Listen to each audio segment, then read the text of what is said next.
I'll go first. I didn't anticipate having a picture there. My name is KJ. I am a principal at IGAM Partners. We're an early stage venture fund investing in both business-to-business software as well as digital health companies. Investing in our second fund, and probably one of the very few groups in Canada that do digital health. We have some very promising companies in our portfolio. Some you may have heard names of, like Eastside, Think Research, Meta that we just recently sold to Chan Zuckerberg Initiative. It's really good to be here and see all the entrepreneurs and stakeholders in the digital health ecosystem. At the same time, it's unfortunate to hear stats like less than 3% of female-led companies are funded by VCs. We are doing everything in our power to change that. I know in our portfolio, we have backed one company so far that was led by, it was a brother-sister duo company, Meta, which was the first exit that we sold to Mark Zuckerberg. But yeah, we'd like to see more and more companies, and I'm going to be around here if anyone wants to chat. Hi, I'm Erica. I'm new to the investment world. I'm a founder of a medical device manufacturing company located up in Richmond Hill. And we manufacture everything for acute care hospitals, so not tech necessarily, but if you walk into a hospital room, look around, most of that stuff is made by Amico. And yeah, I'm excited to hear the pitch tonight.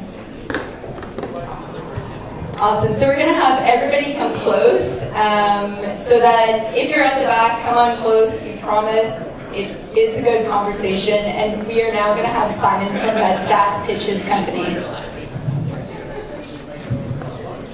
Hi, I'm Simon. Ooh, nice to meet you. Where do you guys want me?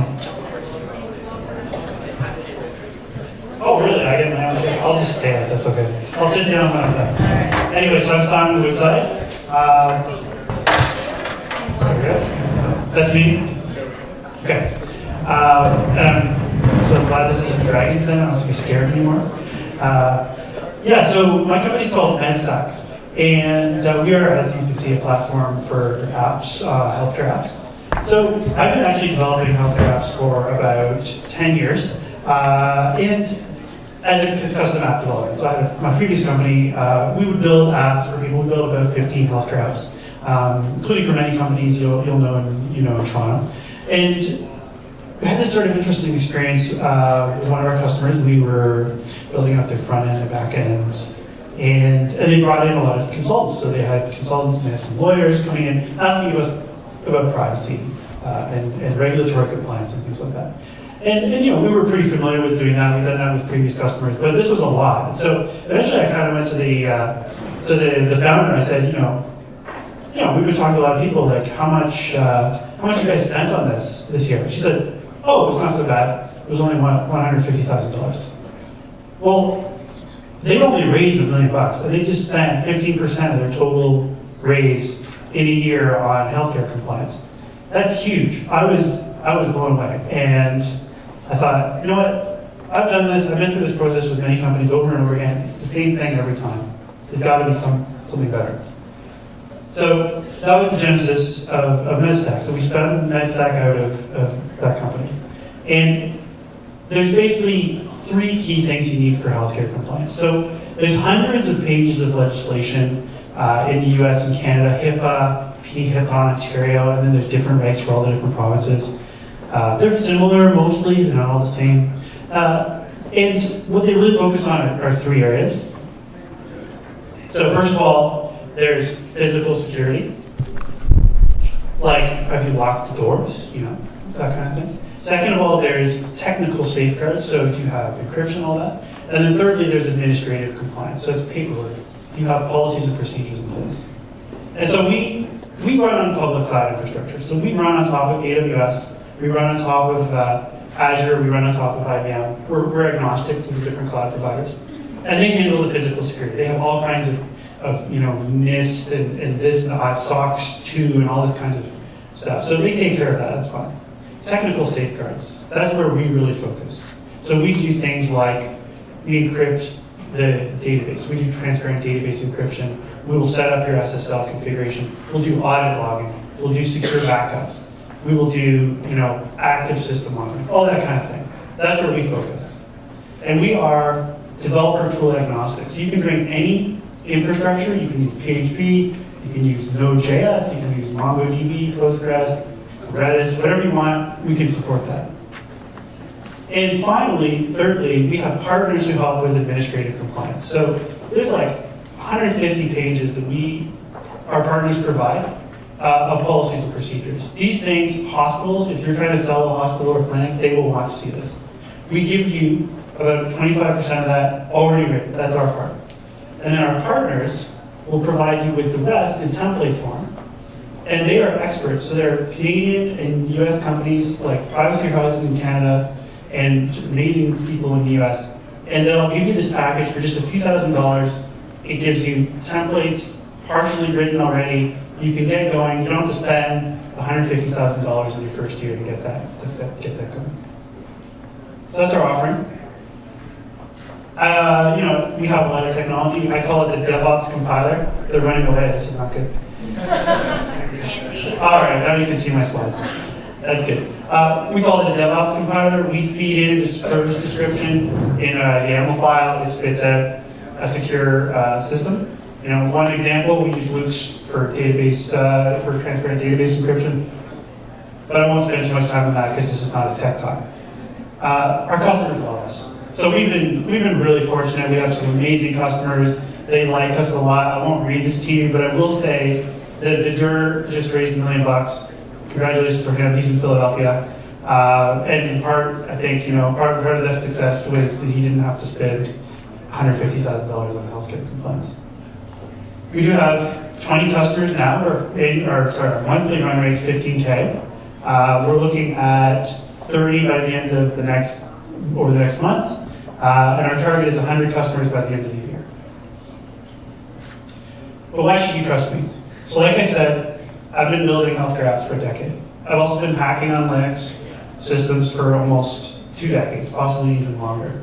And I love this stuff, and I've worked at a number of companies, and I also do like to give back to the community, so I'm also the community lead for Hacking Health Hamilton. And by the way, April 28th we have a hackathon, so Google Hacking Health Hamilton 2017. It's going to be great. Balaji knows platform business. He's my business partner. He should be giving this talk, but he's on a cruise ship, so he gets out of it. He's the mouthpiece of the company. So he knows platform business, all right? If you've heard of BBM, well, he launched that at BlackBerry. And he has done, over and over, he worked at NIMI, he's done developer platforms, and he's done cloud platforms, so he has just brought that expertise and really ramped us up on that. This is a big market. 500,000 apps are projected to be out there by 2020, and a rough market size of about $80 billion. This is from Research to Guidance and a couple of other research companies. So, what makes us different? Obviously, we have competitors.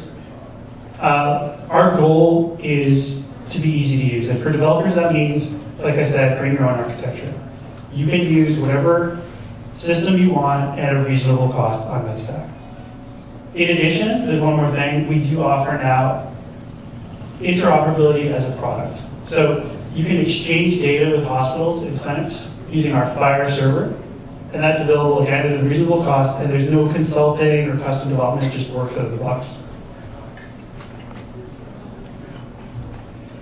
We are also building out an associated system. So as more and more companies like you guys and the other people who've seen tonight are building apps, hospitals at the same time are using more and more apps. There's major pushes going on with hospitals to build out portfolios of apps. And they need control. They need to control what's happening. So our management system for hospitals is something we're rolling out for the next year. And we are in talks with a number of enterprises at this moment. Our goal is to have 3 of those on board by the end of the year. So, my ask, we're raising $500,000. It's a safe $3 million valuation cap. As I said, 100 customers by the end of this year, 1 million annual run rate is our goal. We think that's very feasible. 3 enterprise customers signed. And of course, we're going to build up mostly staff. We also have a lot of traveling, so more than half of our customers are US, and resources like that. So that's it. That's that. Thank you very much.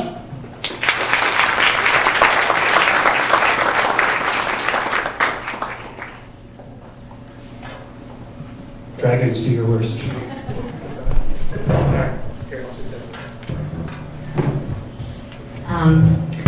You talked a lot about the back-end platform for apps, health apps, but also the fact that you're going to also be going after hospitals directly.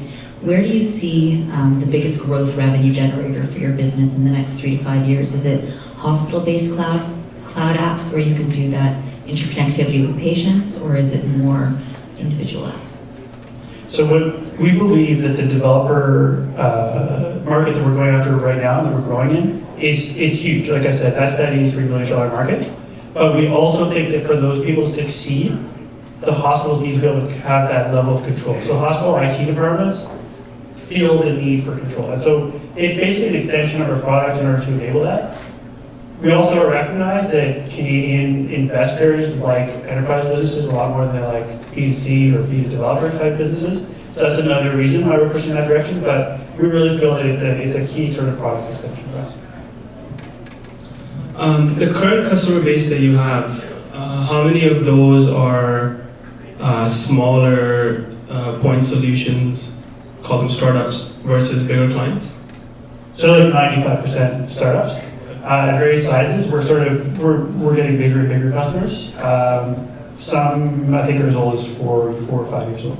Right. So with having such a high concentration on startups as clients, we all know that there's obviously a high turnover of startups, unfortunately. Have you thought about sort of the long-term value of a customer, assuming there are mostly startups today, and what kind of revenue can you generate over the course of time with these smaller companies? Yeah, that's a great question. So we've looked into this a lot, and actually one thing I find really interesting is we've been in the market now for about a year, and we have had 0 turnover. So obviously that could just be statistics or luck, but I think that these companies do have longevity. The other thing that's interesting is when you model out pricing, you can't just take your base price or your average price and multiply it. We've looked at cloud services like Amazon, and there are some sort of like whales, people who spend way more. And when you have good sort of stickiness in your product, which we do, you can have people who are spending, maybe 5%. We've looked at this. AWS, for example, has about 6% that are spending 200 times more than average, or than the base price. So our projections of our finances take that into account. Right, but with bigger customers, do you see this cater to the point-click cares of the world, sort of bigger established companies that are, in hundreds of millions of dollars of revenue? Do you see your product, or these customers using your product? Yeah, we see that happening gradually over time. So that's like over the course of 3 to 5 years.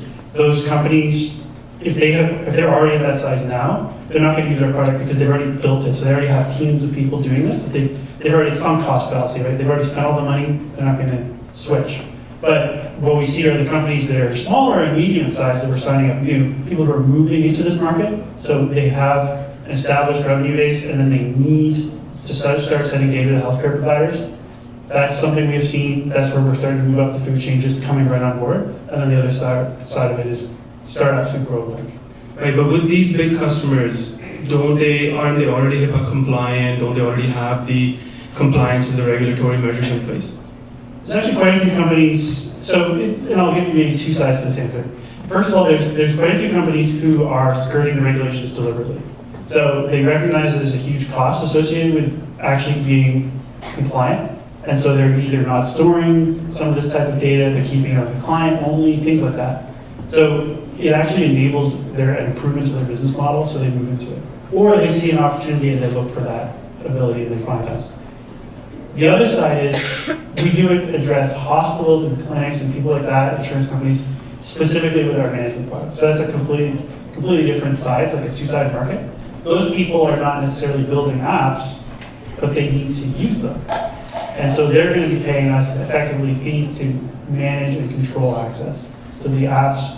They need to make sure only the right healthcare providers can see things. They need to be able to disconnect people remotely, connect them as well, control who gets the data in other hospitals and things like that. Does that make sense? Yeah. This is just to draw upon that question. When you approach these large companies that have already done the sunk cost, but they have teams, as you said, to keep running it, is any of your value add to them, say, you don't need this team anymore, we'll come in, take what you've done, and you only have to pay a subscription for service, and now you don't have those overhead costs? Is that a possibility? I think we would generally try to avoid that. Okay. Where we see, for example, with a hospital is they have an IT team, and they don't want to support apps. Their job at the IT team at a hospital is to run their EHR and other large enterprise systems. So they're kind of looking at apps and going, oh, I don't want to have to figure this one out, right? So our proposition to the people we're talking to now, and that's moving us forward, is to say to the IT people, hey, we know what we're talking about. We can make this up to your standards, and it'll take care of apps so you don't have to worry about them. In the US, there's a huge rise of physician-owned surgery centers and offices that are affiliated with hospitals. Is that a target for you to go after these smaller clinics and surgery centers that have a lot of money to spend but don't have the infrastructure of the large hospital behind them? Yeah, so